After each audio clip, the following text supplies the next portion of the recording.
It looked and felt more like the North Pole. Just trying to survive was a major task. Although it was the coldest day in Cleveland for a football game since 1957, more than 70,000 people poured into Municipal Stadium with warm cheers and high hopes. Sir, do you think the weather today is going to play to the advantage of the Cleveland Browns? Oh, I don't really think so. I think it's too cold for anybody. Do you think the cold weather today is going to play to the advantage of the Cleveland Browns? I think it will. They're used to the cold better than Oakland is. They're coming from a warmer climate, and I think it will. I don't think it'll have any effects on the Browns at all. Do you think the cold weather today is going to play to the advantage of the Browns? No, because the Browns are going to dog them. Dog them? What does that mean? Beat them. The picture you see right now is that of Lake Erie here in Cleveland, Ohio. Right now, that lake is frozen solid because temperature at kickoff time is 3 degrees above zero. However, with the wind chill factor, it's going to get about 30 degrees below zero. Those winds are going to blow in southeast off of Lake Erie right into this stadium here, Cleveland's Municipal Stadium. That's going to present a lot of problems, not only for the fans, but for the players as well, because they have to play here on this turf. And it's as frozen as Lake Erie right now, and it's very slick.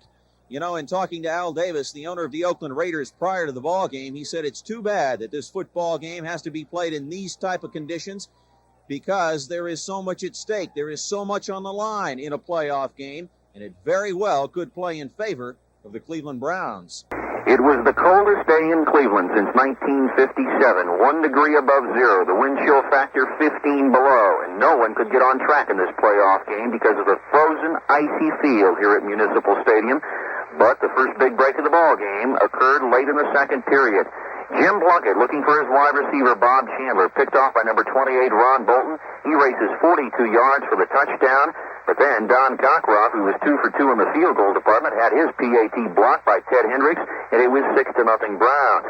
But the Raiders, who wore special AstroTurf shoes on this cold day, came back immediately. Plunkett to Raymond Chester, his tight end, 26 yards down to the Browns' 2-yard line. From there, Mark Van Eeken capped a 65-yard drive, a touchdown, and the Raiders led 7-6. Don Cockroft had 2 third-period field goals that gave the Browns a 12-7 lead. But then in the fourth period, the Raiders marched downfield. An 80-yard drive. Plunkett again to Chester, 27 yards down to the Browns' 15.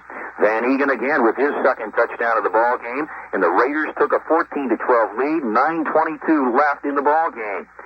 Then the Browns tried to come back. Sipe looking to throw. He can't find anybody. Nobody's open. He tries to run, hit by Mike Davis and Burgess Owens. The ball comes loose. There's a mad scramble. The Raiders come up with it on the Browns' 23. But Oakland couldn't put any points on the board. 4th and 1. Van Eegen is stopped, and Cleveland gets the ball back. They move all the way down to the Raiders' 13-yard line.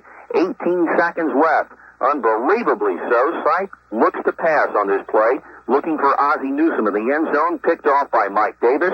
The biggest play of the game, and it gives the Raiders a win over the Cleveland Browns. Next week, it'll be San Diego.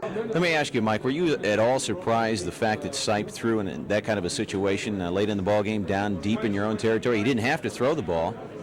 For a fact, he didn't have to throw the ball. We anticipated a run because they ran a running play prior to that. But when they came out in their formation with the tight end flex the way it was, right away in my mind, I knew that was going to be a pass play. And fortunately, we had the defense called. And Newsome, he made a good move to get inside of me, and I just ran with him.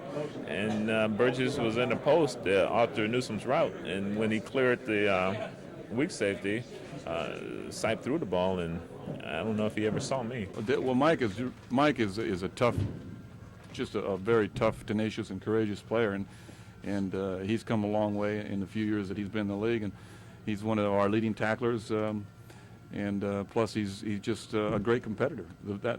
I think that would sum it up the most. He's a tremendous competitor, and he's playing hurt too.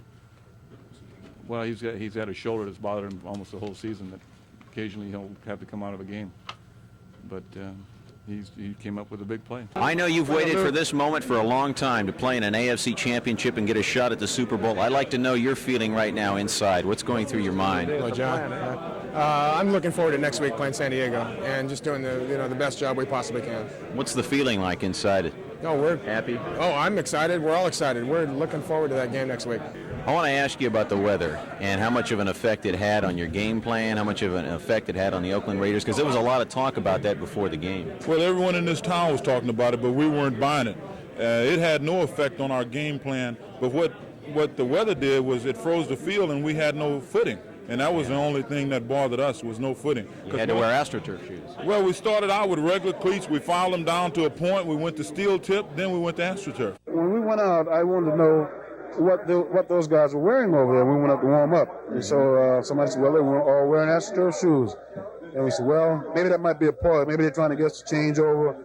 And then we go in the locker room and put on AstroTurf shoes, and they come out with cleats on. So we came out with the cleats on, but we had the AstroTurf shoes on the sideline just in case. And we found out that the AstroTurf shoes worked a lot better. I was determined I was not going to wear gloves because I was going to catch the ball in my hands and do everything I had to do to catch it. And I think that's the attitude of our whole team. We're not going to let the weather beat us. Cleveland might have beaten us, but the weather wasn't going to beat us. Who got the last chill? You know who. Cleveland and its Browns. In Cleveland's Municipal Stadium, I'm John Mallows reporting for Channel 3 Sports.